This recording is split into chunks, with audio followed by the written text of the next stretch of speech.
부모의 말은 아이의 내일을 빚는 가장 섬세한 손길이어야 합니다.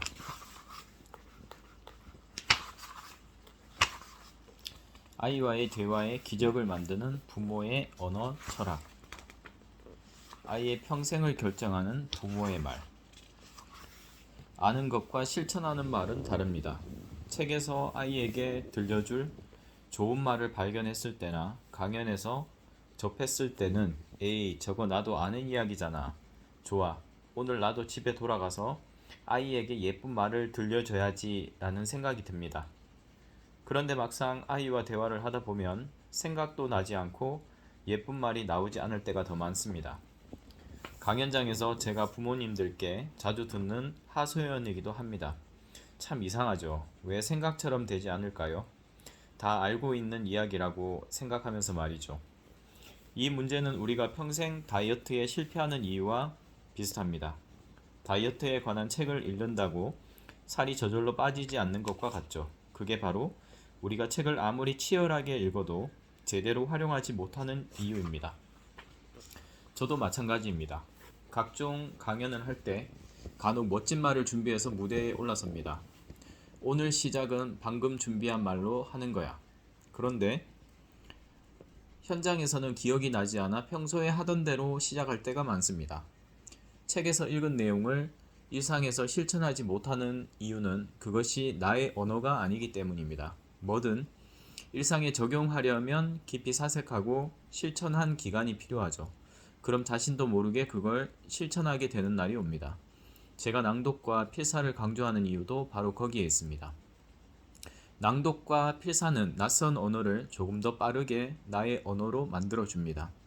자주 입으로 발음하고 또 손으로 쓰다 보면 어느새 그 언어가 익숙해지고 아이와 일상을 보내면서도 적절히 활용하며 응용할 수 있게 됩니다.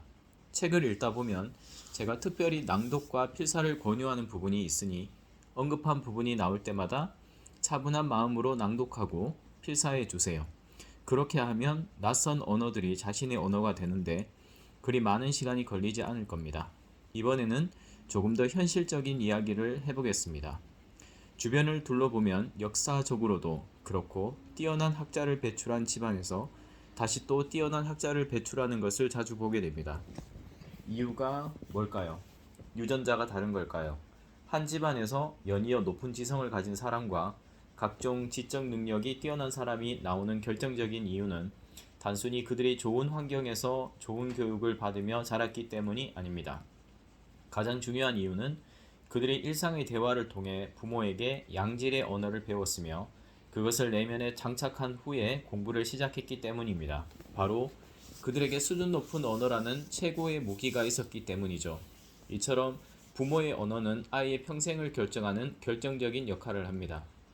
이렇게 이야기를 하면 부모님은 또 다시 걱정을 합니다. 우리가 또 뭘 배워야 하나요? 언제까지 배워야 하죠? 안심하세요. 오히려 더 공부할 필요도 아이를 위해 무언가를 더 갖출 필요도 없습니다. 우선 이 사실을 인지해야 합니다. 왜 내가 아는 지식은 아이를 키우는데 도움이 되지 않는가? 모든 부모의 마음속에는 아이를 향한 사랑이 이미 가득하고 앞서 언급한 것처럼 지금까지 좋다는 책과 강연 혹은 온갖 자료를 통해서 수많은 교육적 지식도 쌓았습니다. 사람과 지식이 모두 충분한 상태입니다. 그런데 여기서 가장 중요한 문제 하나를 놓쳤을 수 있습니다. 그 사람과 지식이 어떤 창구를 통해 아이에게 전해지는가? 바로 언어를 놓친 거죠. 사랑과 지식이 피라면 언어는 그 피를 부모에게서 아이에게로 이동하게 돕는 통로입니다. 우리는 언어라는 통로를 통해서만 그동안 배운 지식과 사랑을 아이에게 전할 수 있습니다. 언어를 대하는 태도와 수준이 높아지지 않으면 무엇을 배우고 경험하든 아이의 삶을 아름답게 변화시킬 수 없습니다. 전혀 어려운 것이 아닙니다. 언어를 대하는 약간의 태도와 바라보는 방향만 살짝 바꿔주면 아이의 모든 것이 기적처럼 아름답게 바뀔 것입니다.